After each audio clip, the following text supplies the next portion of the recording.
Good morning MBA third same IFM module 6 की हम बात कर रहे थे। आज हम डिस्कस करेंगे डिटर्मिनेशंस ऑफ फॉरेन एक्सचेंज मार्केट, यानी कि हम फॉरेन एक्सचेंज मार्केट को कैसे डिटरमाइन कर सकते हैं कि ये फॉरेन एक्सचेंज मार्केट में है। दो फैक्टर हो सकते हैं, एक तो लॉन्ग टर्म फैक्टर, एक शॉर्ट टर्म फैक्टर। आज ओनली हम लॉन्ग टर्म फैक्टर के बारे में डिस्कस करेंगे कि लॉन्ग टर्म कौन कौन से फैक्टर होते हैं जिससे हम ये डिटरमाइन कर सकते हैं कि ये इंटरनेशनल मार्केट के कुछ फॉरेन एक्सचेंज मार्केट है।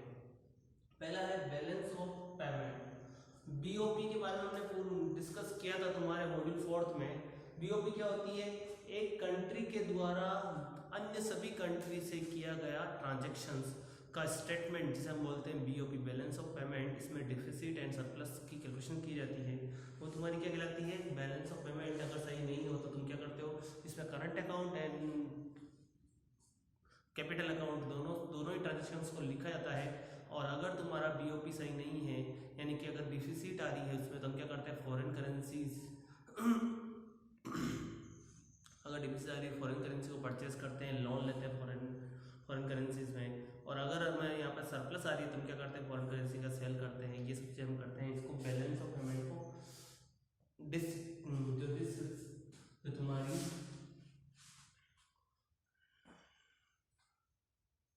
ये तुम्हारा जो डिसमैचिंग होती है उसको मैच करते हैं अपन, ठीक है।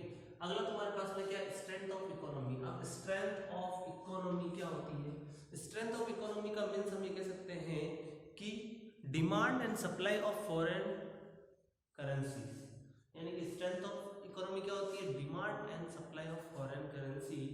अगर मैं ये कहूँ कि कोई ऐसी इकोनॉमी है जो फास्टर ग्रोइंग है, यानी कि फास्टर रेट से ग्रोइंग इकोनॉमी है और फास्टर रेट से ग्रोइंग कर रही है, तो वहां पर तुम्हारा लॉन्ग टर्म में, इसमें लॉन्ग टर्म में अगर फास्टर रेट से कोई ग्रोइंग कर रही है, तो it is generally expected to have a better performance of balance of trade. यानी क्या हो गया? बैलेंस ऑफ ट्रेड उसका क्या होगा? बेटर परफॉर्मेंस करेगा, क्योंकि वहां पर क्या हो रहा है? जब भी कोई इकोनॉमी ग्रोइंग इकोनॉमी और फास्टर रेट से इकोनॉमी ग्रोइंग करती है लॉन्ग टर्म में, तो इसका मीन्स उस जो कंट्री है, जो कंट्री ग्रोइंग कर रही है, वो क्या होगी तुम्हारे लिए कि एक तरह से कह सकते हैं वो वर्ल्ड की अदर जो कंट्री है, डेवलप्ड कंट्री, उनके साथ डील कर रही है अच्छे से। तो इसका मीन्स क्या हो रहा है? तुम्हारा बैलेंस ऑफ जो ट्रेड है, यानी कि तुम जितना एक्सपोर्ट कर रहे हो उतना तुम क्या कर रहे हो? इंपोर्ट भी कर रहे हो, या फिर जितना इंपोर्ट कर रहे हो उतना एक्सपोर्ट भी कर रहे हो। तो इससे क्या होगा? तुम्हारा बैलेंस ऑफ ट्रेड है वो क्या होता है? स्ट्रॉन्ग बनता है, यानी कि तुम्हारा बैलेंस ऑफ ट्रेड क्या रहता है? परफॉर्मेंस जो है वो सही रहती है उसकी। अब बात करते हैं interest rate. Interest rate means क्या होती है तुम्हारी? The capital is attracted towards currency yielding higher interest rate, यानी कि जो करेंसी होती है वो किसको अट्रैक्ट करती है? इंटरेस्ट रेट से अट्रैक्ट होती है। यानी कि अगर तुम ये कह सकते हैं कि अगर किसी को लोन दोगे, तुम क्या करोगे? पहले उससे दोगे जो तुम्हें हायर रेट से इंटरेस्ट दे रहा हो, राइट है। तो यानी कि यहाँ पर क्या हो रहा है? तो तुम्हारी जो कैपिटल है वो अट्रैक्ट कहाँ से होगी? यानी कि उस करेंसी से होगी जो तुम्हें हायर इंटरेस्ट रेट प्रोवाइड कर रहा है। This is full currency convertible in capital account, यानी कि इसको कहाँ लिखते हैं अपन? कैपिटल अकाउंट में शो करते हैं। जब तुम्हें हायर इंटरेस्ट रेट से कोई कैपिटल मिल रही है तो पहले तुम वहाँ इन्वेस्ट करोगे, न कि कहीं और इन्वेस्ट करोगे, ओके। अगला तुम्हारे पास में इन्फ्लेशन। इन्फ्लेशन मीन्स क्या है? Country currency less attractive because of the loss of real value with inflation। यानी इन्फ्लेशन मीन्स क्या हुआ? मनी की वैल्यू में कमी होना, यानी कि decreasing the value of money, capital कह सकते हैं। अगर कैपिटल की वैल्यू में कमी हो रही है तो वहां पर क्या कहते हैं? इन्फ्लेशन हुआ, यानी कि तो कह सकते हैं कि यहाँ पर क्या हो रहा है कि मनी की वैल्यू में डेप्रिशिएशन लग रहा है। यानी कि हम ये कह सकते हैं कि करेंसी वर्ड इज डेप्रिशिएटेड, यानी कि करेंसी क्या हो रही है? डेप्रिशिएटेड हो रही है। तो यहाँ पर ये भी क्या होगा तुम्हारे पास में? ये क्या है? लॉन्ग टर्म फैक्टर्स है, जिसके अकॉर्डिंग हम कह सकते हैं कि इससे हम फॉरेन एक्सचेंज मार्केट को डिटरमाइन करते हैं कि फॉरेन एक्सचेंज मार्केट क्या क्या कैसे रन करता है, कैसे उसके कपड़े वर्क होता है, ठीक है। अगला तुम्हारे पास क्या है? Money supply. यानी कि मनी सप्लाई क्या होती है? An increase in money supply will affect the exchange rate through closely inflations in the country. It can also affected the exchange rate directly in short run।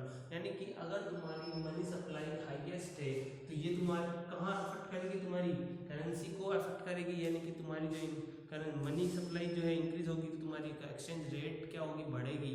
तो इसका means क्या हो गया? अगर तुम्हारे पास में मनी सप्लाई अच्छी हो रही है तो तुम्हारी रेट क्या होगी? रेट ऑफ करेंसी क्या होगी? बढ़ेगी। तो इससे क्या होगा? तुम्हारे को फायदा मिलेगा। और ये क्या होगी? डायरेक्टली क्या करती है, अफेक्टेड करती है शॉर्ट रन, जो डायरेक्टली अफेक्टेड करती है शॉर्ट रन को, यानी कि जो स्मॉल, जो तुम कह सकते हैं कि हम शॉर्ट रन की जो प्लानिंग कर रखी है उसमें हमें क्या मिलता है, फायदा मिलता है। यानी कि मनी सप्लाई जितनी अच्छी होगी उतनी तुम्हारी क्या होगी, करेंसी की वैल्यू क्या होगी, बढ़ेगी।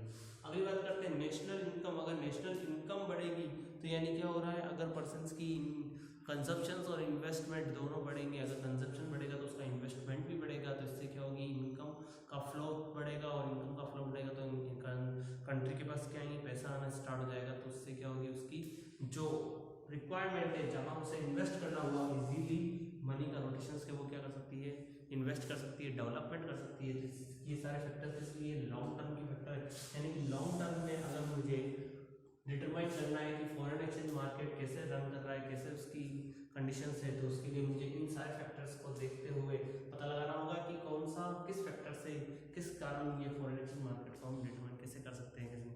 तो इसके लिए तुम्हें ये सारे फैक्टर्स को देखना होगा। पहला है बैलेंस ऑफ पेमेंट, सेकंड है strength of economy, interest rate, inflation, money supply और नेशनल इनकम। इन सब के थ्रू तुम क्या कर सकते हो, डिटरमाइन कर सकते हो फॉरेन एक्सचेंज मार्केट को, कि फॉरेन एक्सचेंज मार्केट किस तरह ग्रोइंग कर रहा है, क्या तुम्हें फायदा मिल रहा है, क्या नहीं मिल रहा है, यानी तुम्हारी करेंसी की वैल्यू क्या है अभी एट प्रेजेंट, ये सब चीज़ आप डिसाइड करोगे। इन सब को लेकर के तुम अपनी करेंसी की वैल्यू डिसाइड करोगे जैसे। अब नेक्स्ट जो वीडियो है उसमें हम डिस्कस करेंगे शॉर्ट टर्म फैक्टर्स कौन कौन से होते हैं जिससे कि मनी हम फॉरेन एक्सचेंज मार्केट को डिटरमाइन कर सकते हैं। आज के लिए इतना ही।